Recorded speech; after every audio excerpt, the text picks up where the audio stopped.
세계 최대 자산 운용사죠. 블랙록은 최근 비트코인, 유니크한 포트폴리오 분산 투자라는 보고서를 통해 왜 비트코인이 투자 자산으로서 매력적인 상품인지 포트폴리오 구성 관점에서 자신들의 연구 결과를 밝혔습니다. 자산 운용 규모가 10조 달러, 우리나라 돈으로 무려 1병원이 넘는 블랙록은 이미 자본시장의 최강자임에도 불구하고 비트코인과 블록체인이라는 새로운 먹거리에 베팅을 했고, 이런 블랙록의 움직임은 미국을 포함한 전 세계 기업들과 기관들에게 영향을 미치고 있습니다. 이와 함께 암호화폐 데이터 플랫폼 토큰터미널은 최근 공식 X를 통해 블랙록의 암호화폐 접근 전략을 밝혔는데요. 그래서 오늘은 세계 최대 자산운용사 블랙록의 암호화폐 전략과 비트코인 보고서, 그리고 향후 전략 등에 대해 얘기해 보도록 하겠습니다. 디지털 자산. 블랙록은 우선 디지털 자산을 암호화폐 자산, 스테이블 코인, 토큰화된 자산 이렇게 세 종류로 분류했습니다. 암호화폐 자산은 당연하게도 비트코인과 이더리움 같은 자산이 있는데, 블랙록은 이에 대해 iShares라는 ETF 브랜드를 운용해 접근을 하고 있습니다. 지난 1월 비트코인 현물 ETF를 런칭한 블랙록은 전 세계 암호화폐 시장의 게임 체인지로서 성공적으로 데뷔를 했고, 현재 30만 개가 넘는 비트코인 보유량과 함께 운용 규모만 216억 달러, 하나로 무려 28조가 넘는 성과를 달성했습니다. 두 번째, 스테이블 코인 분야의 블랙록은 USDT와 함께 스테이블 코인 양대 산맥인 USDC 발행사 서클에 투자하여 USDC 사용 확대에 힘을 쏟고 있습니다. 이는 뒤이어 나온 토큰화된 자산과 연관이 있는데, 블랙록은 서클과 함께 서클의 대주주인 코인베이스와 협력하여 자신들의 블록체인 펀드를 출시했습니다.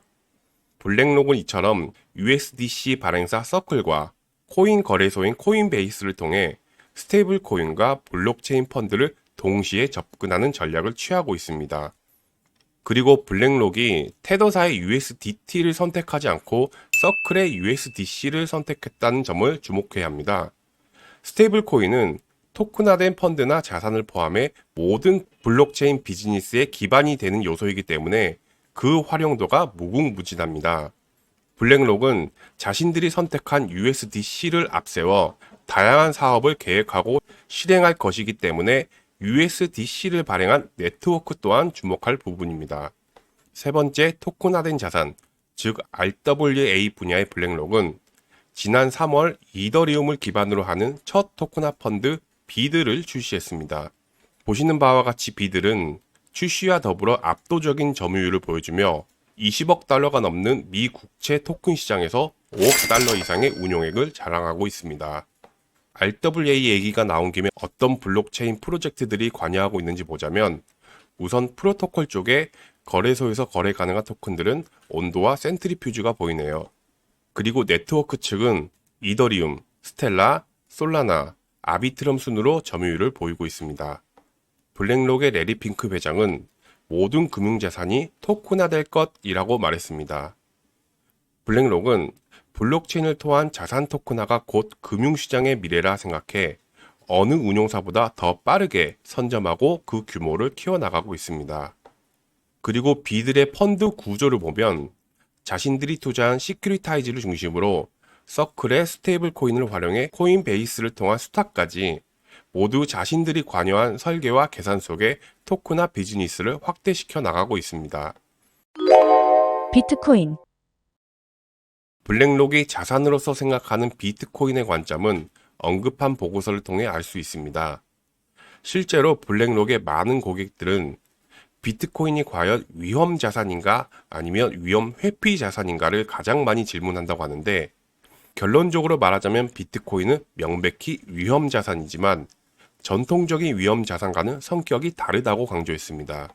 비트코인은 현재 가치 수단으로 채택하는 과정에서 아직 초기 단계에 있고, 큰 변동성과 규제 문제, 그리고 불확실성 등으로 인해 위험 자산이란 사실을 부정하지는 않았습니다.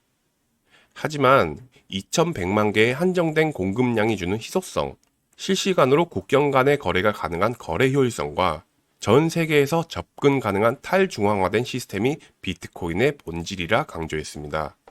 핵심 포인트는 바로 비트코인의 고유한 특성으로 기존 전통적인 자산과는 근본적으로 다르기 때문에 기존 프레임에 놓고 보기에는 적합하지 않다는 뜻입니다.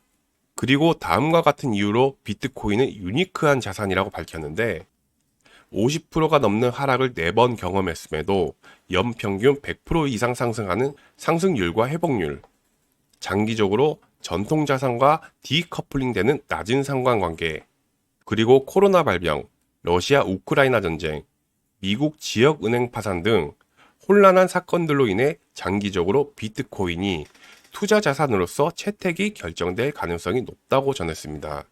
또한 같은 맥락에서 지속적으로 증가하는 미국의 부채와 함께 달러에 영향을 미칠 수 있는 경우를 대비해 잠재적인 해칭을 위한 대체 자산으로서 매력이 증가할 것이라 강조했습니다.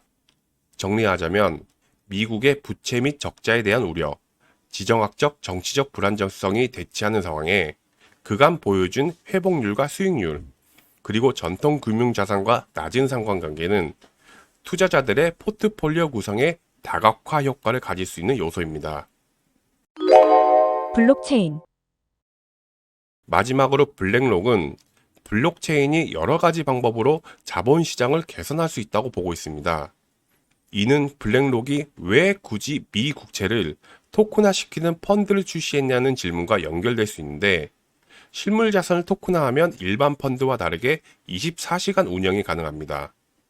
그리고 블록체인이 주는 투명성으로 인해 투자자들의 접근성 또한 개선되고 수수료가 절감되고 전 세계 어디에서든 빠르게 정상과 결제가 가능하다는 장점들이 있습니다.